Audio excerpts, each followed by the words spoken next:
Unfortunately, the first few minutes of Todd's presentation were not recorded. We will provide these slides and then continue the commentary after a couple of minutes. Apologies.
That then gets transferred to the hospital or other EHRs.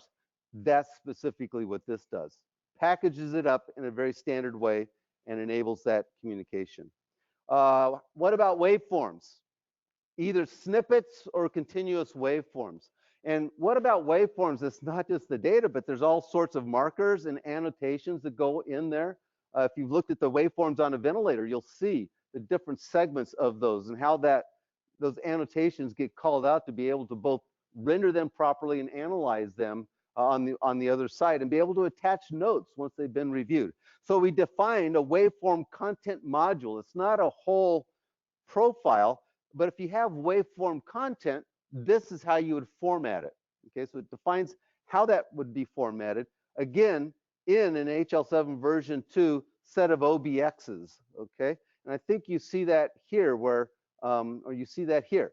So you might have a report, a PCD01. This gives you the mechanisms whereby to solve that, but you still have to do the analysis to figure out how are we going to do that here, and then how do we need to have the technology that we're bringing in support that. There's many different ways. We give you the basic approach for doing that. So Chris mentioned this earlier. One of the problems that we had was that every vendor, even though they have mostly the same parameters, use their own proprietary terminology. So how do you normalize that to a single standardized representation of the terms within a specific information model? So we came up with the Rosetta Terminology Mapping, RTM. Rosetta Terminology Mapping, it's not a profile, so it's more of a project where you have each vendor saying this is the term that we map ours to. And then on the other side, then wherever you end up with a harmonized set of terms. And on the other side, when it goes out either in HL7 v2 message, in a document, or even in a PNP, plug and play communication link, it uses exactly the same terminology. So that's how we get from today, or back then, to a normalized, harmonized set of observations. And the last thing I'll say here is what we did in RTM was not just looking at the specific parameter. We said, what are the co-constraints? So for every parameter, you have a subset of units of measurements that are valid. There's hundreds of units of measurement, but for that parameter, there might be only 2 or 10. Infusion pumps have an amazing number. So we actually have those co-constraints. Sometimes what are the ranges that you might have? Or if it's an enumerated value, there's only 4 valid values that it can take on. So that's also captured in there. I don't have time for this, to go into the detail of this. I'll just point out a few things. The RTM management system is a NIST tool that's been in active use for years. Actually, at Connectathons, they provide the constraints for their implementation guide and validation testing tools based on that gold database. So we can actually take and validate a message, one of those messages across the wire. Does it conform to the requirements and the constraints within RTMMS? FireSpec, when it comes to some of the device-related aspects, has pointers back into the RTMMS tool as the source of that. We're actively working on standardized device profile tools for specific kinds of devices within HL7 as well as within the 11073 series. This is for the PHD, personal health device space, and this is for the SDC operating room ICU type of space. But the main takeaway is it's been being used in for many years actively to help assure semantic interoperability. It's very actively being developed and enhanced across the world, and that's how we achieve that. Guidance on purchasing. So IHE PCD created a cookbook, the IHE PCD cookbook, that provides very practical guidance on the things you should think about when you're specifying this. Peter, did you bring it up, or is it in the Finder? Okay. Well, I don't see. Why don't you? I'll see if I can find it. You find it.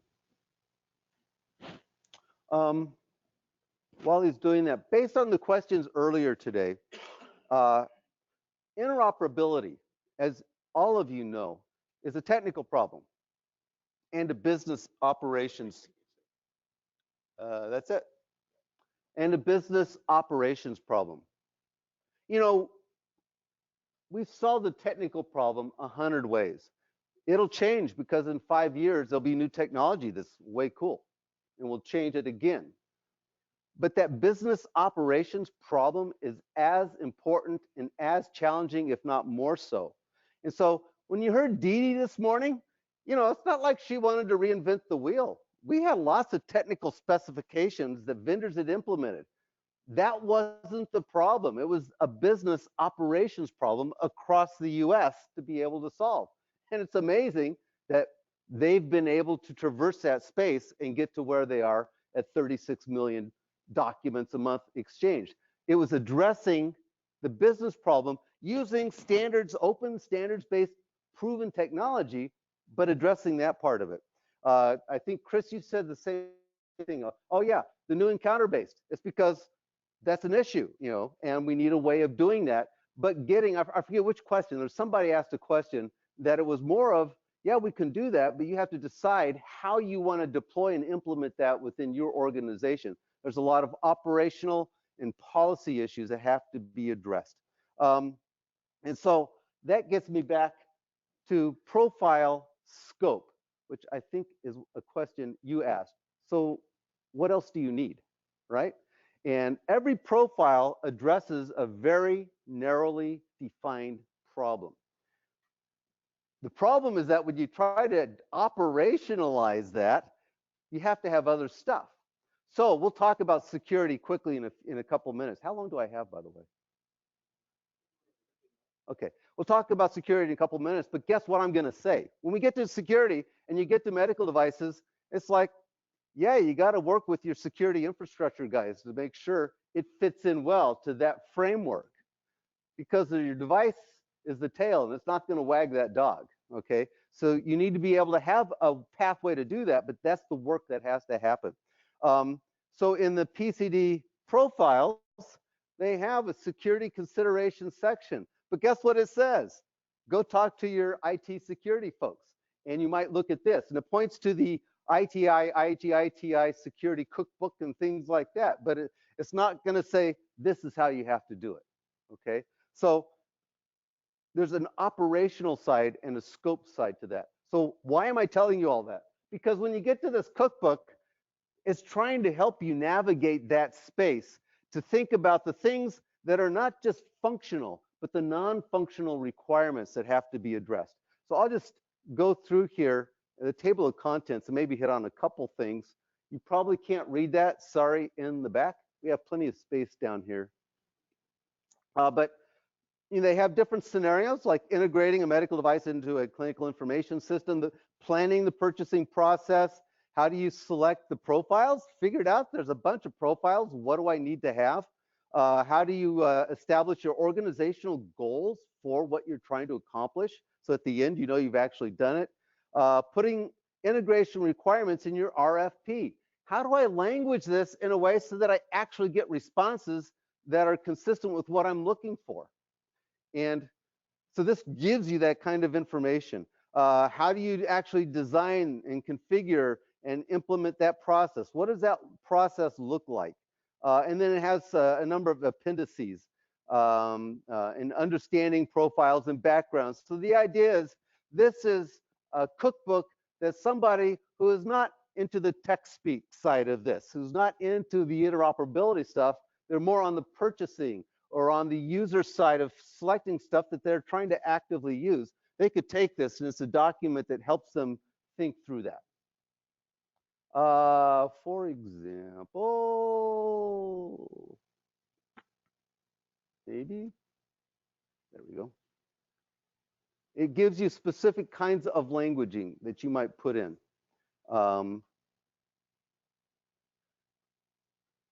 The device shall support the IHE device enterprise communication DEC integration profile as the DEC observation reporter actor. Now there's other options you could specify. I think it talks about those. Or as a device observation filter actor. Or for PIV, as the infusion order consumer actor. It might say, for example, an option, as I said, the CIS shall support the device to enterprise communication DEC profile as the device observation consumer actor using the MLLP option. So what's the transport protocol? How does it get encoded when it actually shows up? HL7 defines an MLLP, minimal lower layer protocol. There's another option in DEC in that profile for web services. You could do it in web services, which is what the personal health device guys use when they send that message over a WAN interface. So it gives you a lot of specific detail. I think that slide has the URL. So you can go pull this down and we'll make sure you have that. Peter, you had a question or? Okay. It worked. Okay. IHE in general also provides some really handy things. For example, you're going out and you say, okay, I've gone through that process for the device stuff. I kind of know what it is. Who's tested this? and when did they test it, and what did they test. So IHE maintains a Connectathon results database that you can go in and you can say, for the last, over all the years, who has tested alert communication management AM actors, and get a listing of all the companies and all the years that they tested it. It only shows those that passed, okay? So it's not going to show, yeah, the company that's talking to me tested it, but they completely failed and biffed it. So this is a really good tool to be able to kind of get a sense of, is it just one company? Did a dozen companies test that? So when you looked at Dee Dee's slides this morning, you know, she had companies that have tested that, implemented it, baked it, okay? And so you could go here and see who has tested it when.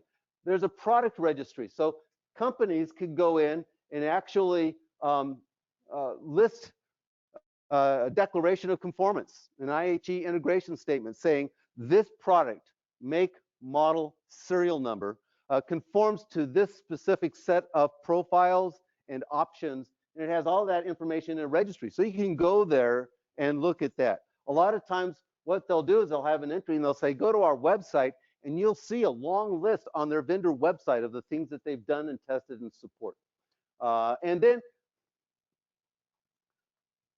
PCD guys, with all their vendors there, because sometimes it's hard to get the marketing, sales, communication side of the companies to actually keep this stuff up to date. They maintain their own spreadsheet. And so that's the URL for it. It's coming. I selected it. Okay. Or is it not loaded, Peter? Oh, there it is.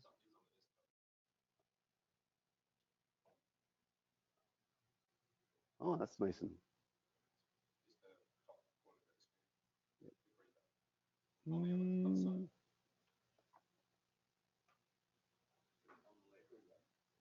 Well, usually you double click in the top thing. Okay, so this is one where the PCD guys say, okay, listen, everybody around the table, you guys, let's maintain this internally. So between the Connectathon database, the product registry, and this one here, you can get a pretty good idea of who's done what within the device world, okay? And I think if there's vendors exhibiting here in this room, you can go and you will see them. I would be shocked if not, in each one of these, in the Connectathon database and the registry, as well as this spreadsheet, okay? They update the spreadsheet at least once a year. So this is the 2018 version here. Okay. Now, I'm going to go into a few other topics to get to where hopefully we can have a bit of a discussion, right? We've got top of the hour, right? So 5 minutes, I'm going to go quickly.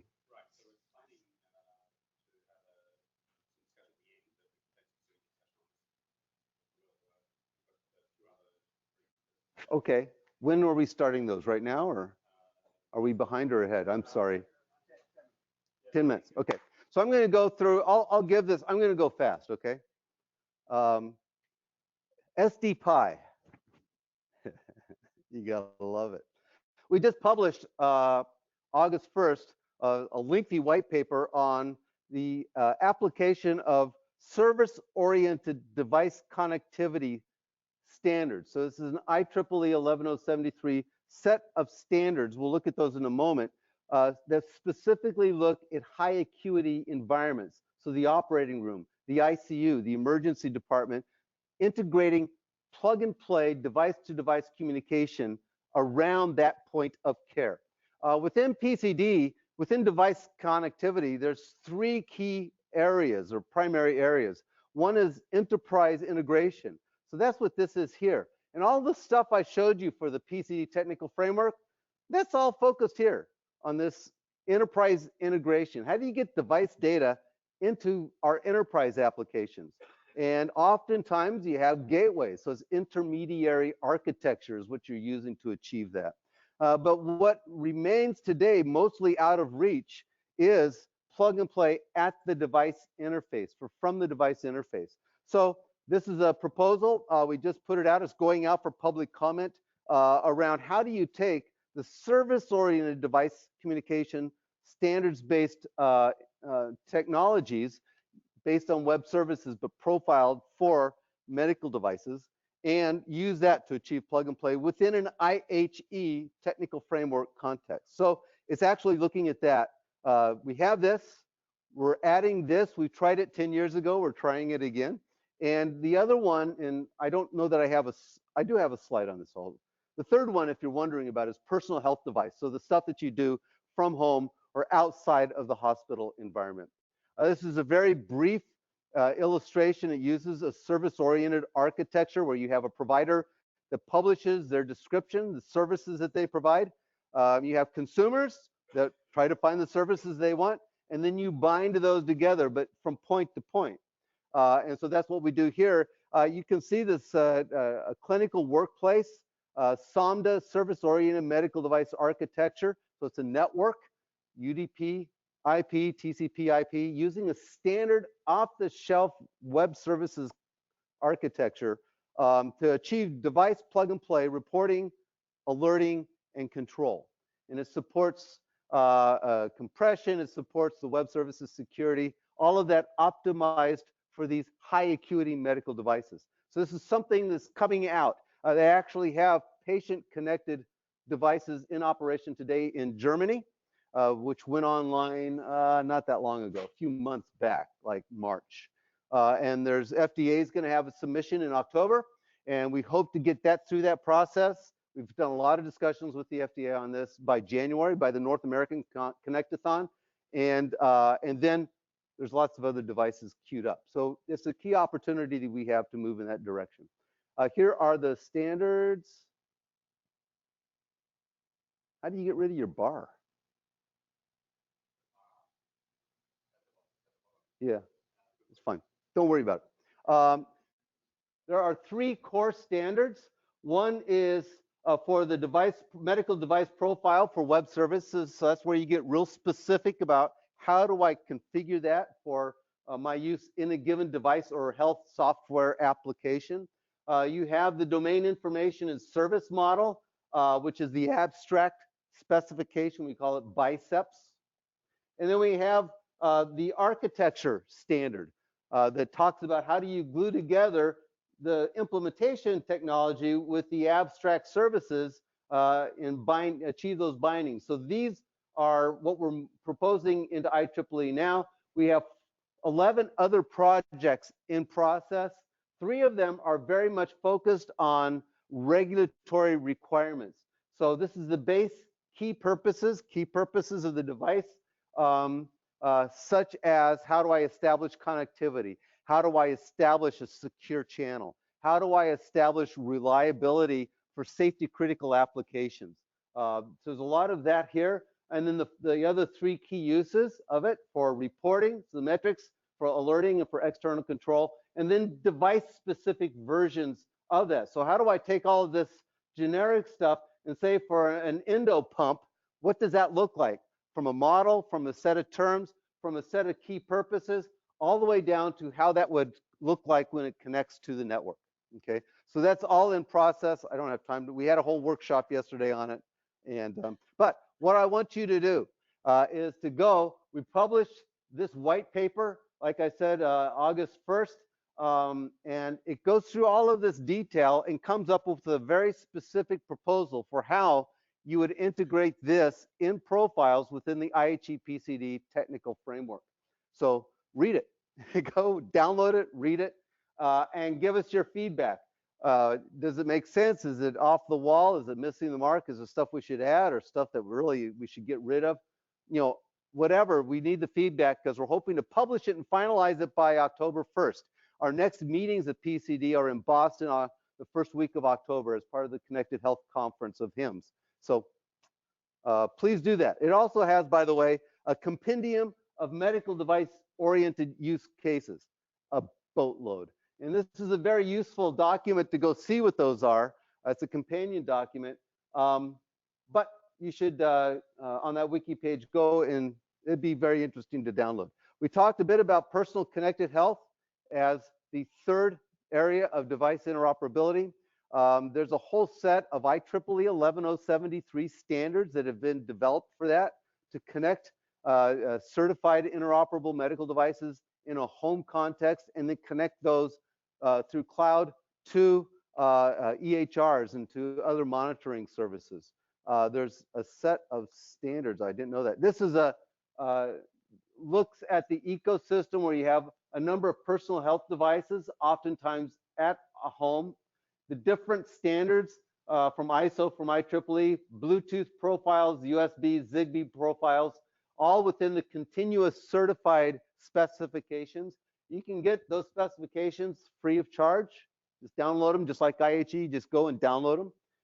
And then there is a services interface. So a lot of times you have a personal health gateway from a home up to a monitoring service. It's helping effect the care coordination. So there's specifications there. And then they might generate a personal health report that would go into the patient's EHR or EMR. And so they define that. So all of that is specified there. And yes, this doesn't show it, but we're looking at, and these are all the standards that exist for that, including insulin pumps, glucose meters, weighing scales, blood pressure, simple blood pressure, very simple devices, but they all have a standard interoperable interface, which, by the way, is totally consistent with the other things we do. I didn't say this, that this gateway here from a home to a monitoring service uses a PCD01 message to communicate the information from personal health devices, and but it uses that web services architecture that IHE-ITI defines. Cybersecurity, all I'm going to say is, yeah, we know all about it, right? Ransomware, medjack type attacks on devices. Axel provided this, and you'll see the link down here, a threat report, but I'm not going to go into it, but it's a huge issue. Scripps Health in San Diego, one of the hospital systems, their CEO said, well, what is our vulnerability in our hospital system to attacks on our medical technology? Because they had done risk management in accordance with this, they said, listen, I'll get back to you. And it took them about 2 or 3 days, I think, because they already had the analysis done. They just had to generate the reports, and they could explain, this is our threat exposure. Here are our recommendations for addressing that. So there's a free, you can't see it down here, there's a free report from AAMI, not automobile insurance, they won't sell it to you. And then the other thing is AAMI created and published a medical device cybersecurity guide for health technology management professionals. I think there's also a URL down there. And it's just an excellent compendium of information and here are all the different articles on it that leads you from, so who cares about medical device cybersecurity at the general level, and then gets down to all the different parts. So how do you do risk assessment? How do you do asset inventory and configuration management? How do you do cybersecurity risk mitigation fundamentals for medical devices? This is an excellent, excellent document for just trying to understand that space and what to do about it. So that's what I would recommend for you to do, is a combination of the 80,001 related security standards and guidance documents and this one here. Hot off the press is the TGA last week, 2 weeks ago, published their guidance, right? So they had the call earlier this year. It's published now, and it ties that to the essential principles, 14 or so essential principles, and standards. So it's an excellent document. You can go download that, and I think that's the other thing to do. The question then is, what do we do in IHE PCD or in IHE to address that? And so the last two things is quiet hospital, which is how do we use the ACM profile and the SD-PI profiles, which, by the way, allows the device to delegate primary alerting to another application or system in a safe and secure way to achieve a quiet hospital. And so that's one use case, and the other is this preeclampsia during pregnancy. Last slide. Why is this interesting? Because it tracks a mother from where she lives and the monitoring that happens there. When she goes to clinic, when she goes to hospital, it uses a combination of FHIR and HL7 version 2, but you have a centralized clinical decision support system. So Vince, when you ask that question about patient IDs and device association for PCIM across the care continuum, yeah, how do you manage that and the importance of doing that? This is a good use case to help tease that apart. Thank you for your patience.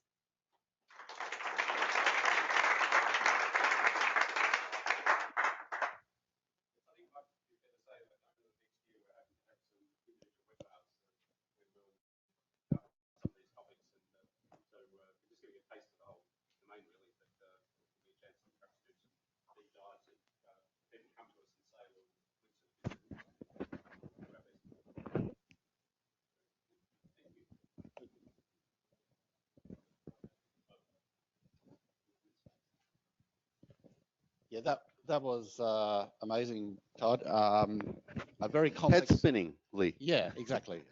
Very fast. We will provide the slides and